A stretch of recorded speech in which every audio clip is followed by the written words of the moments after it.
Mau kenalin, nama aku Rahman Trista Wijaya dan kali ini aku akan jelasin tentang sistem komputer dan pengantar pemrograman. Sebelumnya aku merupakan mahasiswi Departemen Psikologi Universitas Negeri Padang dengan NIM 240110062. Nah, langsung saja kita mulai. Sebenarnya bagaimana sih sejarah dari komputer sendiri?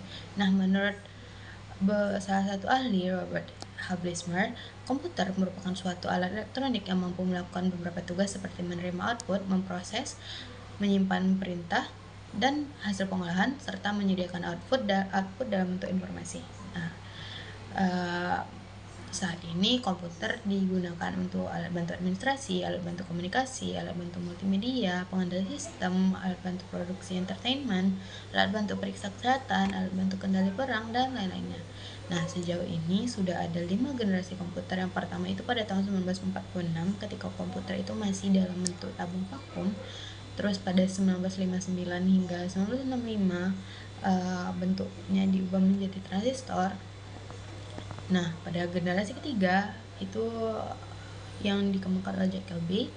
Generasi keempat itu ada microprocessor yang dibuat oleh IBM pada 1971, dan saat ini generasi AI yang ditandai dengan munculnya smartphone, tablet, netbook, dan lain-lain.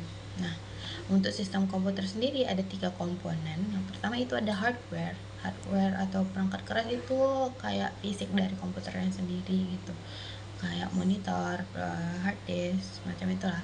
Terus perangkat lunak atau software itu tuh program yang berisi perintah untuk melakukan proses tertentu.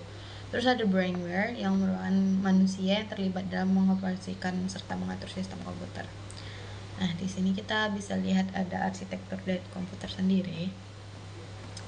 Lanjut aja ke sistem bilangan di komputer. Itu ada sistem bilangan desimal, sistem bilangan biner, oktal, dan heksadesimal. Nah, fungsi software secara umum itu menyediakan fungsi dasar untuk kebutuhan komputer yang dibagi lagi menjadi sistem operasi atau hanya sistem pendukung.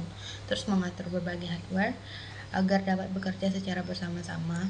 Terus penghubung antara software dengan hardware, penerjemah software ke instruksi ke dalam bahasa mesin sehingga dapat diterima oleh hardware, dan sebagai pengidentifikasi program. Perangkat lunak sendiri terdiri dari bahasa pemrograman, sistem operasi, dan utility. Nah, beberapa perangkat lunak aplikasi itu ada perusahaan, infrastruktur, informasi kerja, media dan hiburan, pendidikan, pengembangan media, dan rekayasa produk. Oh ya, untuk memenuhi tugas dari mata kuliah pengantar coding ini juga,